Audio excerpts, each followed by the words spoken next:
क्या करोगे जब एक बैल आपके आसपास ऐसे दौड़ने लगे? क्या आपने दुनिया का सबसे बड़ा रेत से बना हुआ किला देखा है? और वीडियो के लास्ट में आपको दिखाऊंगा एक ऐसी चाइनीज फिल्म जो भगवान शिव पर आधारित है। तो देखते रहिए वीडियो को आखिर तक। नंबर 9, अगर आप कहीं जा रहे हैं और सामने से आपकी तरफ एक बैल गुस्से से दौड़ता हुआ आ रहा है तो आप क्या करोगे? आप में से ज्यादातर लोग कहेंगे ये भी कोई पूछने की बात है, ऑब्वियसली जान बचाकर भागेंगे। पर मैक्सिको के एक टीचर का इस बारे में कुछ और ही कहना है। मिलिए रिकार्डो टोरेस मार्टिन्स से, जिनका मानना है कि कोई भी बैल आपको तब तक नुकसान नहीं पहुंचाता जब तक आप उसको गुस्सा नहीं दिलाते। और उसको प्रूव करने के लिए उन्होंने नॉर्थ ईस्ट मैक्सिको के अपोडाका में मौजूद एक बुल रिंग में 40 स्टूडेंट्स को खड़ा किया और एक गुस्साए हुए बैल को उनके बीच छोड़ दिया। चौंकाने वाली बात ये थी कि उस बैल ने किसी को नुकसान नहीं पहुंचाया और बस वो रिंग से बाहर निकलने के लिए रास्ता ढूंढते हुए इधर उधर भाग रहा था। नंबर 8, आपने कई तरीके के नए पुराने किले देखे होंगे, पर आज हम आपको एक ऐसे किले के बारे में बताने जा रहे हैं जिसे सिर्फ मिट्टी और पानी से बनाया गया है।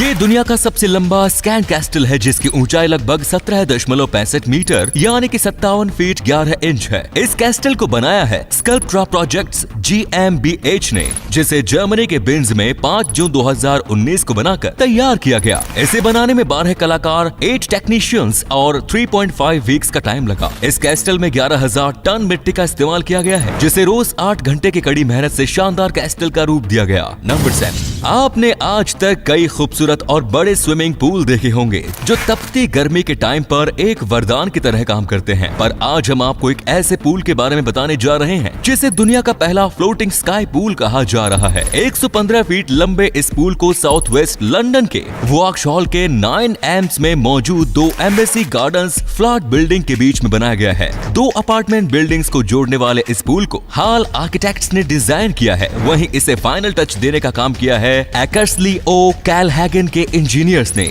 इस पूल को पिछले महीने यानी मई 19 को लोगों के लिए खोला गया। इस पूल में सिर्फ वही लोग जा सकते हैं जो इससे जुड़ी अपार्टमेंट बिल्डिंग में रहते हैं। नंबर 6, डाइवर्स पर शार्क जैसी खतरनाक मछलियों के अटैक की कई खबरें सुनने को मिल जाती है, पर आज हम आपको एक ऐसे डाइवर के बारे में बताने जा रहे हैं जिन्हें व्हेल ने निगल लिया था। मिलिए यूएसए के इस लॉबस्टर डाइवर से। 56 साल के ये डाइवर कैप कोड के कोस्ट से कुछ दूर समंदर में 45 फीट नीचे मौजूद थे जब इन पर हम्पबैक व्हेल ने हमला कर दिया और उन्हें निगल लिया। पर 30 सेकंड्स के बाद व्हेल ने इन्हें अपने मुंह से बाहर फेंक दिया। इसके बाद डाइवर की टीम ने उन्हें रेस्क्यू करके हॉस्पिटल पहुंचाया। नंबर 5, आपने कई ऐसे लोग देखे होंगे जिन्हें जानवरों से काफी प्यार होता है और उनके घर में अक्सर आपको कुत्ते और बिल्लियां देखने को मिल जाएंगी, पर आज हम आपको एक ऐसी महिला के बारे में बताने जा रहे हैं जिनके जानवरों के प्रति प्यार ने उनके घर को जू का रूप दे दिया। मिलिए स्वाति बलानी से। वाराणसी के कैंट इलाके के सिकरौल की रहने वाली स्वाति एक MBA थी और अच्छी खासी नौकरी भी करती थी,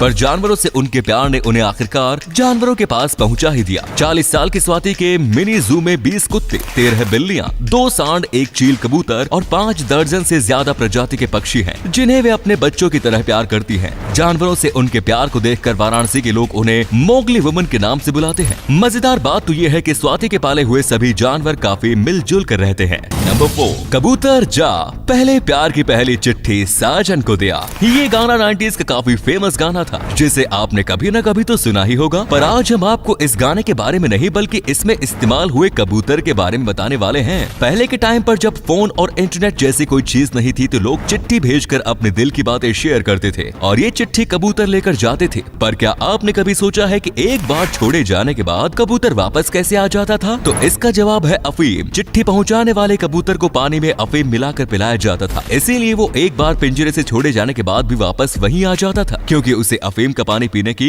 लत लग जाती थी। नंबर 3, वेट लूज करने के लिए ज्यादा से ज्यादा कैलोरीज बर्न करना जरूरी होता है, पर सिर्फ 500 से 600 कैलोरीज बर्न करने के लिए घंटों एक्सरसाइज करनी पड़ती है। पर आज हम आपको एक ऐसी तरकीब बताएंगे जिससे आप बिना एक्सरसाइज किए 6000 कैलोरीज तक बर्न कर सकते हैं। चौंक गए ना? इस तरकीब का नाम है चेस। एक रिसर्च के मुताबिक चेस ग्रैंड मास्टर्स एक दिन के खेल में लगभग 6000 कैलोरीज बर्न कर देते हैं, यानी कि लगभग 1 किलो वेट लॉस डेली। 10 दिन के अपने टूर्नामेंट के दौरान एक चेस ग्रैंड मास्टर चेस खेलकर लगभग 5.5 किलो तक का वेट लॉस कर लेता है। चेस ग्रैंड मास्टर के शरीर में खेल के दौरान खून ऐसे दौड़ रहा होता है जैसे एक मैराथन रनर के शरीर में। नंबर 2, जमीन का छोटा सा टुकड़ा खरीदने में भी एक अच्छी खासी रकम खर्च करनी पड़ती है और इसी से परेशान होकर एक व्यक्ति पूरे मून का मालिक बनकर बैठ गया। पर ये सब कैसे हुआ, चलिए आपको बताते हैं। मिलिए डेनिस हॉप से। यूएस के रहने वाले हॉप एक रियल एस्टेट एजेंट बनना चाहते थे, पर कंपटीशन काफी टफ था। पॉलिटिकल साइंस का स्टूडेंट होने के नाते उसने 1967 में हुई आउटर स्पेस ट्रीटी के बारे में पढ़ा था, जिसमें यह साफ मेंशन था कि धरती पर मौजूद कोई भी देश आउटर स्पेस में अपना अधिकार नहीं जमा सकता